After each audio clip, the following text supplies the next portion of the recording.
So, we were looking at the microstructures of dual phase steel and trip steels, the heat treatments, the thermal cycles that we actually adapt to generate the microstructures of these advanced ISN steel, especially dual phase and trip steels. We were looking at elaborately the heat treatment, the role of alloying elements.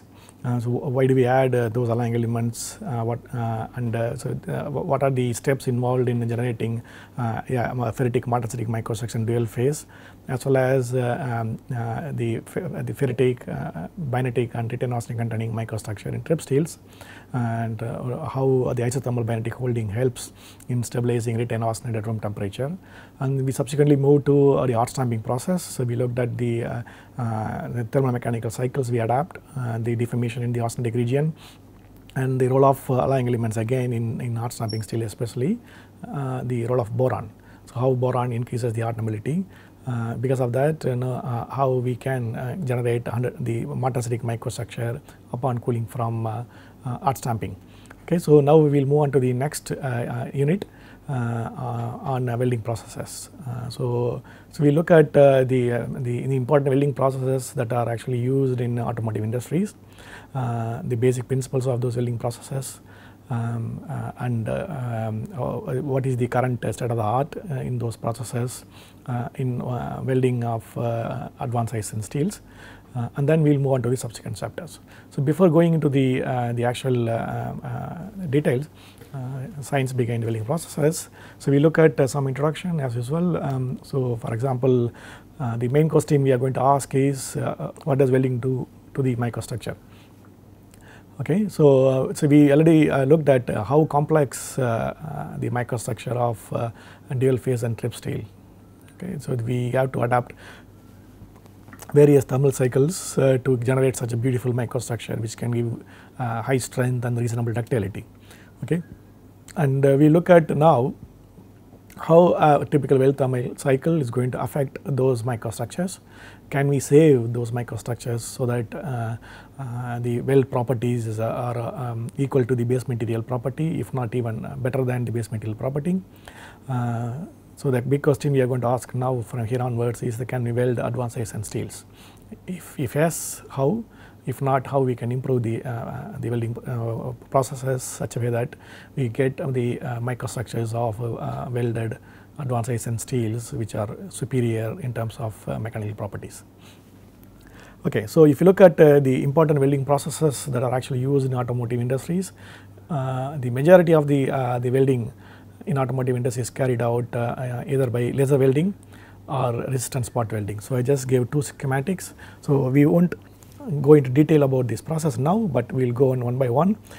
So if you look at the images, what you see over here, this is the typical schematic of laser beam welding.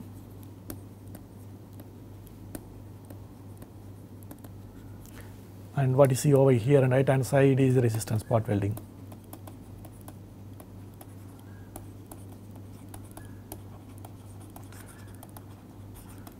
So the majority of welding operations in automotive industries is carried out either by laser or by resistance spot welding. So if you look at an average number of welds that are present in a car body, typical car body is it can be say either about varying from 2000 to 5000 spot welds. So these welds are actually made in extremely rapid time and production conditions. So if you look at it in the statistics from the Welding Institute of UK, by average about 150 million welds are made every day only in European auto industries. Okay, so the trend is also moving or is coming back from the laser welding and spot welding to the advanced gas metal arc welding as well, because of lightweighting. Lightweighting also introduces complexity in terms of material thicknesses, material composition.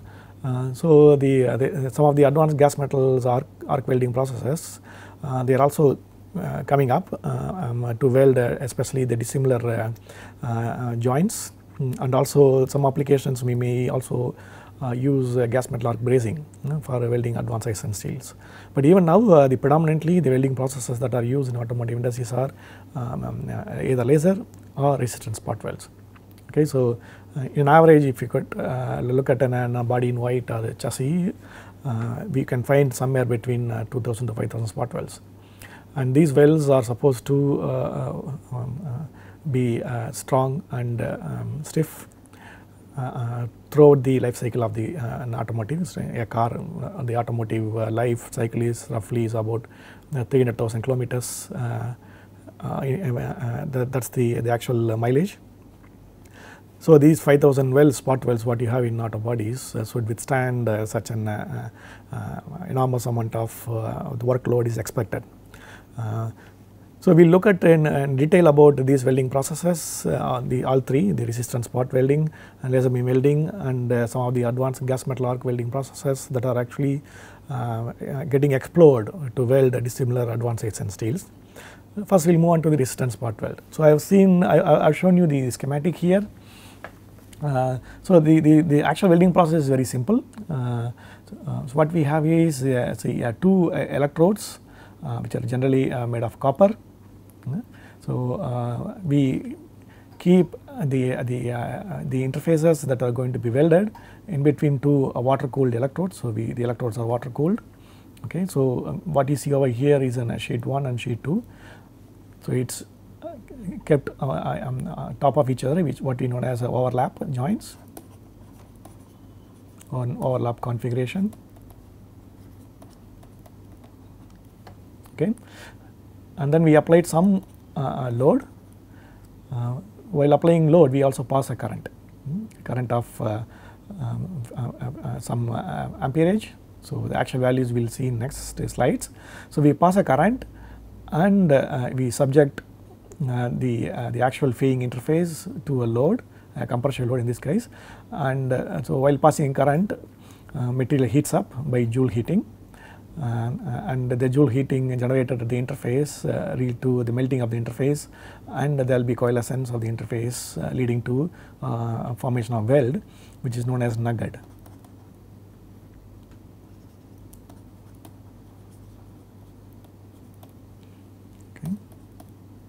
So weld nugget is formed at the faying interface by Joule heating.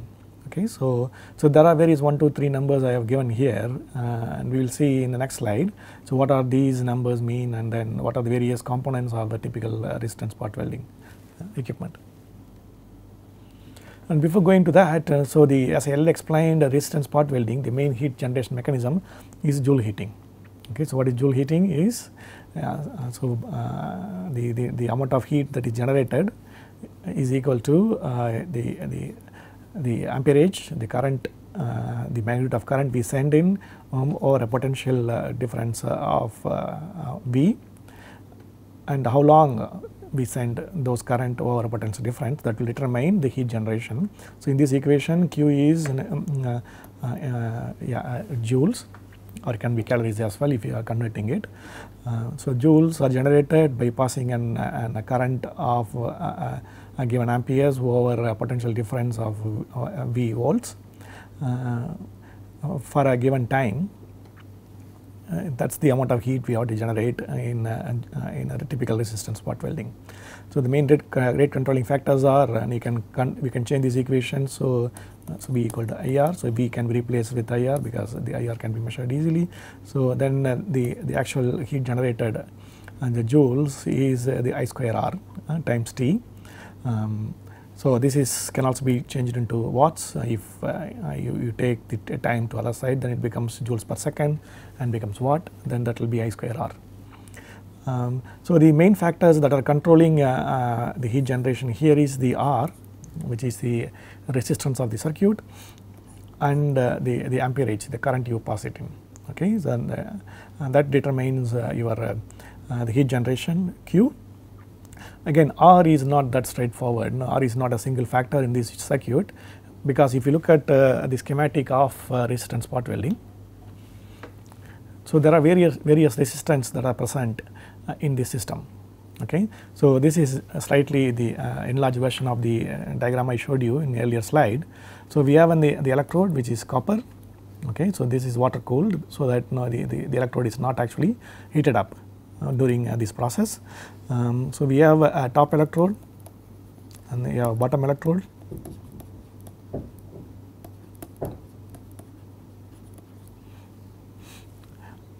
And the actual faying interface, or the plates that are to be welded or sheets to be welded, they are actually kept in overlap configuration and in between these water cooled copper electrodes, right. And if you look at the system, and there are typically 4 resistors present. So, for example, R1. So, R1 denotes the resistivity of the copper electrodes. Okay. So, the R1 here, and this denotes the resistivity of the electrodes.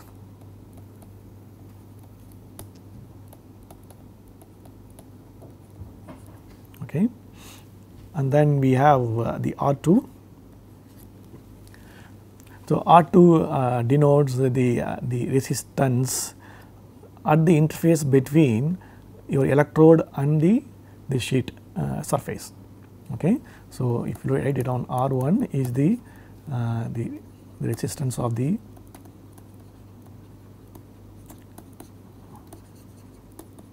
electrode, R2 is the resistance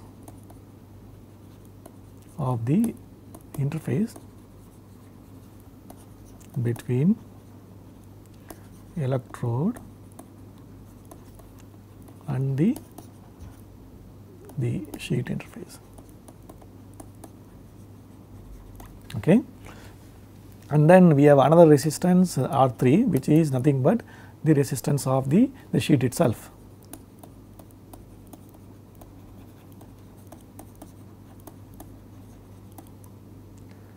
Okay. So, the R3, what you have over here, the resistance of the sheets, and the fourth one, which is actually extremely important in resistance spot welding, is the R4. The R4 is the contact resistance.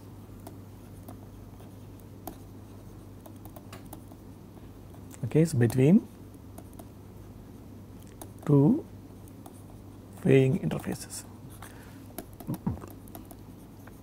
So, what is faying interfaces? Faying means the welding, getting welded interfaces.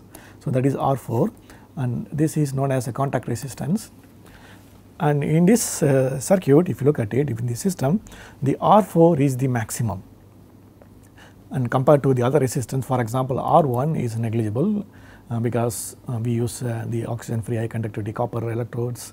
If you use them, and then the resistance of the electrode itself becomes very negligible. And the R3 as well, and compared to the R2 and R4, it is also it's not really significant.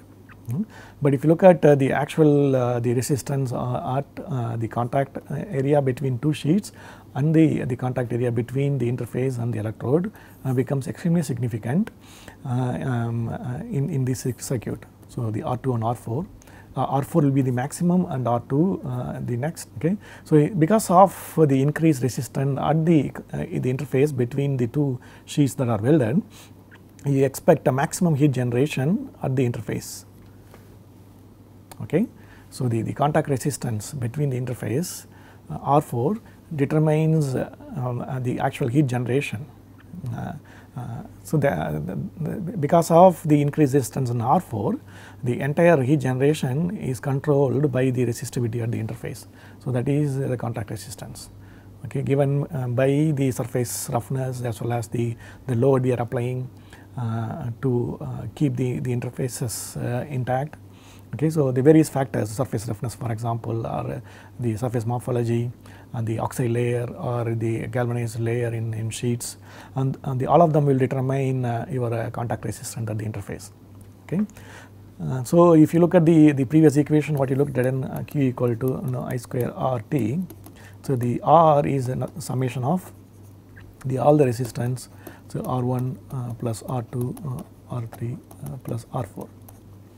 Okay. In that you can say R1 R3 can be very small compared to R4, and this can be roughly averaged to the entire the total resistance so roughly equal to R4. So, if you know the actual contact resistance R4, which can be measured experimentally, so we can calculate the amount of heat generated at the interface, which is actually determined by the R4. So, I have also given an actual temperature distribution along this curve, along this schematic, and if you look at it, the temperature and far away from the interface, because the electrode is water cooled, so you expect no heating at all. But when the temperature, when you move towards the interface, the temperature increases, and there is a peak at the interface between the electrode and the sheet, that is actually determined by your R2, which is the resistance between the interface and the electrode. And then again the temperature decreases because your the R3 is now sheets are not comparable with the R2 and R4, and at the interface your temperature goes maximum and given by the contact resistance between the interfaces. Okay.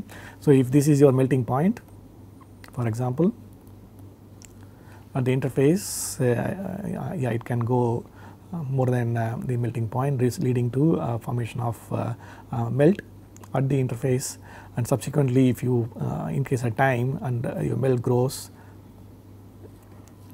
or either increase the time or current, your melt grows and forming a well nugget. Okay. So, to sum up this slide, so the actual system resistance is governed by the 4 resistance values I have given here. R1, which is the resistance of the electrode itself, it's very negligible because we generally use the copper electrodes, and R2, the resistance between the resistance of the interface between the electrode and the sheet, and R3, which is the resistance, the bulk resistance of the sheets we are welding, and R4 is the contact resistance between the 2 weighing interfaces. Okay. In that, R4 is the rate controlling factor for heat generation, because that is the maximum, and compared to R4, R1 and R3 are negligible, and because of that now you have a maximum heat generation at the interface given by the increased resistance at the contact area between the sheets. Okay. Clear. Okay. We will move on to the again. So, I just gave the schematic of the resistance and the temperature values over the cross section of the well setup. So, we have again, so the various numbers over here.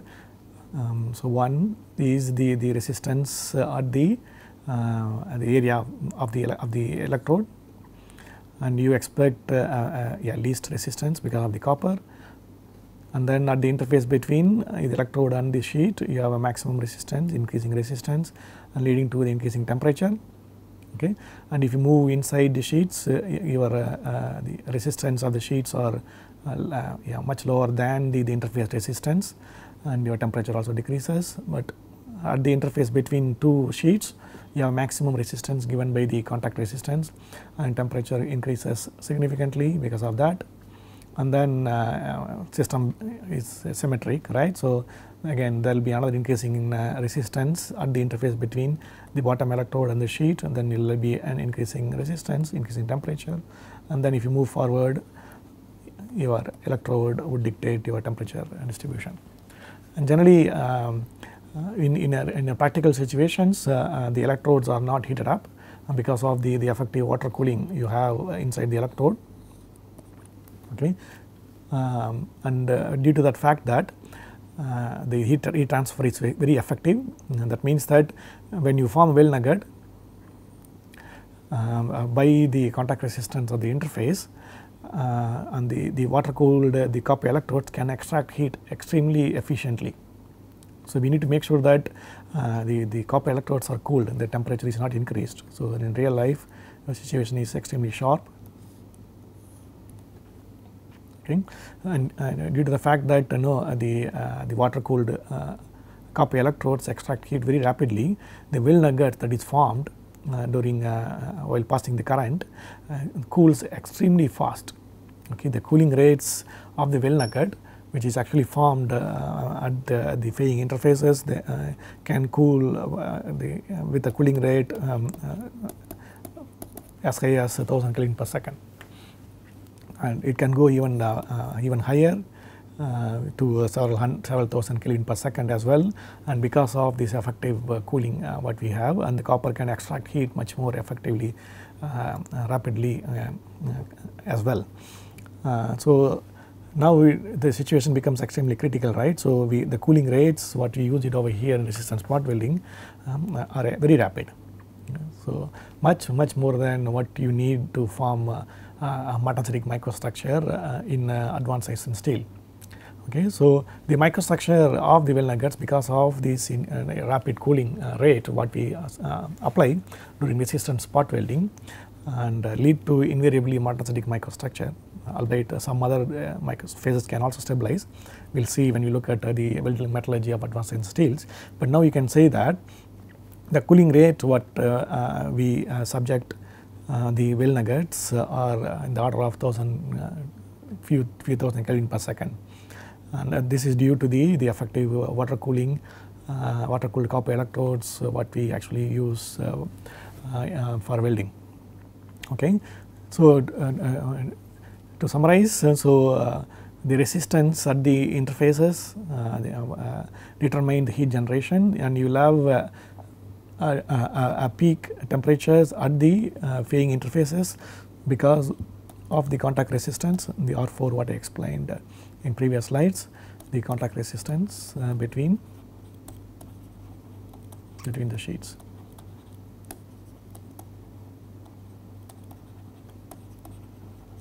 Okay, and the cooling rates are as high as 1000 Kelvin per second, because we will have to make sure that the electrodes are cooled sufficiently.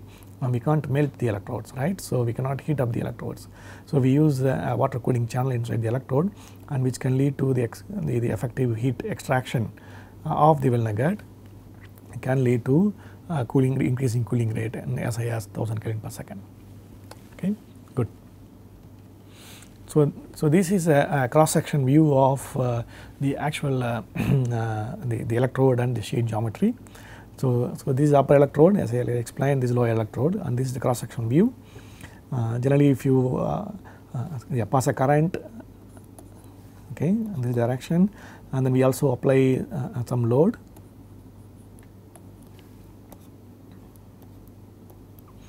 Typically, current varied from say varied in a few kiloamperes. So if roughly if you have say 1.2 millimeter thick plate, and if you are welding 1.2 millimeter thick plates in overlap configuration, so the amperage can be somewhere from 2 to say 6 kiloamperes.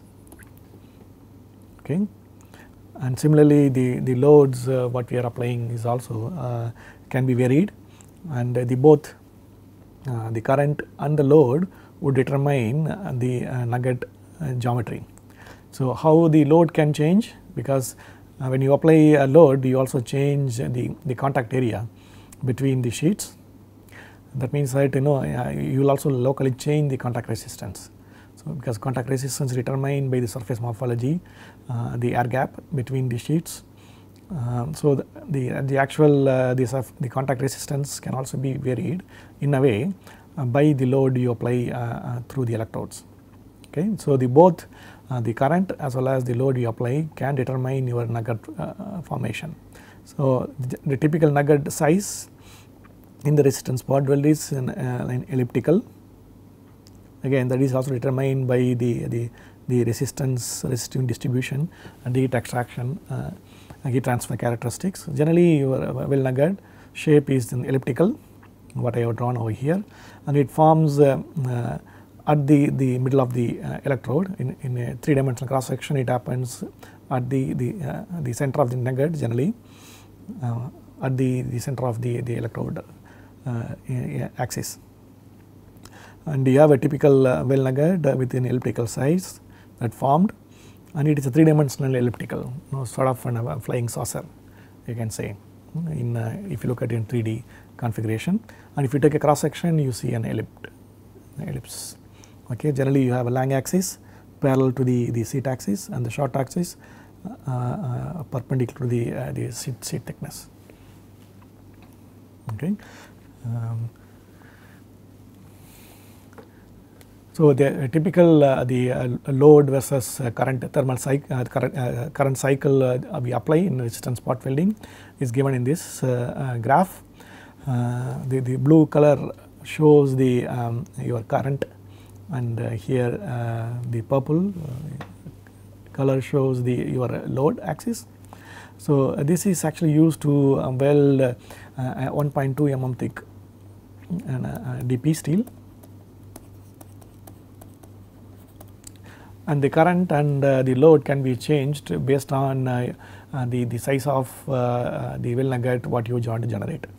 Okay, so there are some limitations. You cannot keep on increasing the current because when you increase the current very high, and you may also cause some expulsion, and we will see in next classes when you look at the weld growth curves.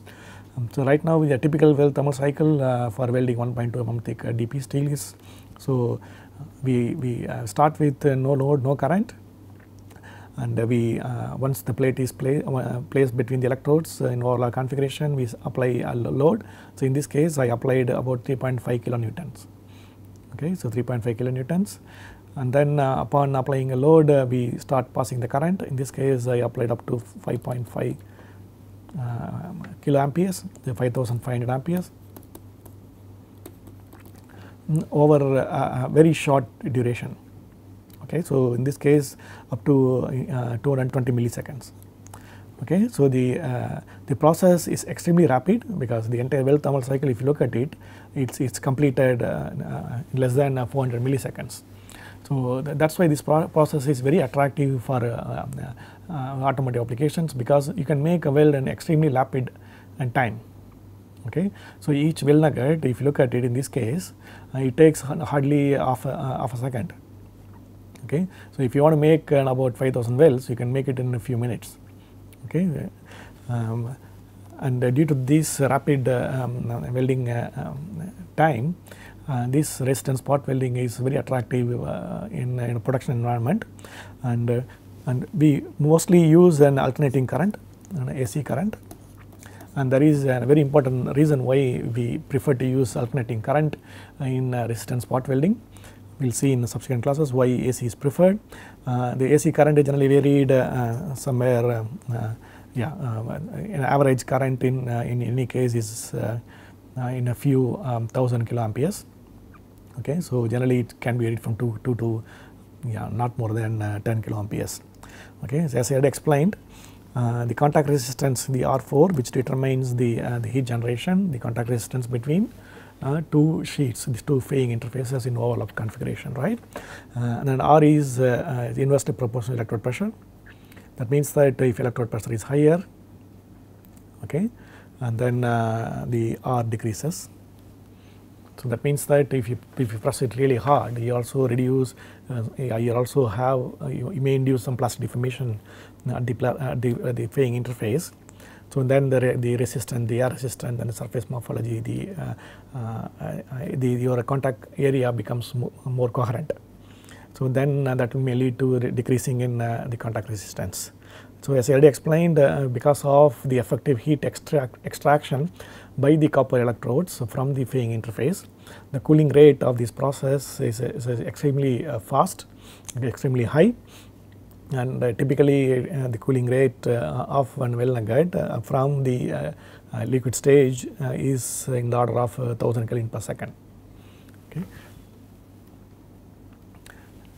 And typical current load cycle of resistance spot welding is given in this cycle. So it's already explained. So in the previous slide, what we saw is in a simple line graph where we have applied a load as well as a current over a few milliseconds, and is schematically shown in this cycle, in this slide. Okay, so in a very simplified resistance spot welding cycle, so we have initial skews time where we start applying a load. So in the previous case we applied about 3.5 kilonewtons. So we start applying a load of, say, according to previous graph, 3.5 kilonewton. Okay, So once you start applying, finish applying 3.5 kilonewton, we maintain that load throughout the well thermal cycle. And the moment you apply a load, and then there is the current. So generally, we, as I said, we apply an alternating current. We apply a current over a period which is known as a well time. Okay, and upon applying a current of in the previous case 5.5 kiloamperes. Okay, and then we hold it for some time so that the well nugget solidifies, and during the passage of this current, welding current, and we also form a well nugget by melting the interface, and then we once you upon applying current, we keep it for some time so that well nugget solidifies, and then we take it back. We move to other positions, and then cycle continues. So this is a very simplified thermal cycle. Say the RSW cycle. Okay, and this is what we shown in schematically in previous slide. Okay, but the well thermal cycle can be as complex as possible, because if you want to modify the solidifying microstructure, we may also have to apply a post pulsing or various other heat treatments we can also induce, and because of the extremely rapid application of load, as well as possibilities for application of loads as well as current, the entire cycle can be modified very rapidly still without compromising the productivity. So that is why this process becomes very attractive. We will see in subsequent slides how the modified well thermal cycles can be subjected to in a resistance spot welding case. So far, to summarize, so we looked at the important welding processes that are used in automotive industries. So there are three processes that are commonly used nowadays. The first is the resistance spot welding, and laser beam welding, and advanced gas metal arc welding, mainly to weld dissimilar weld discs. And we looked at the importance of resistance spot welding, what are the process cycles, and the main heat generation mechanism in resistance spot welding, and what are the factors that control the heat generation. And then we subsequently looked at a typical RSW resistance spot welding current and load cycle in a simplified RSW cycle. Thank you.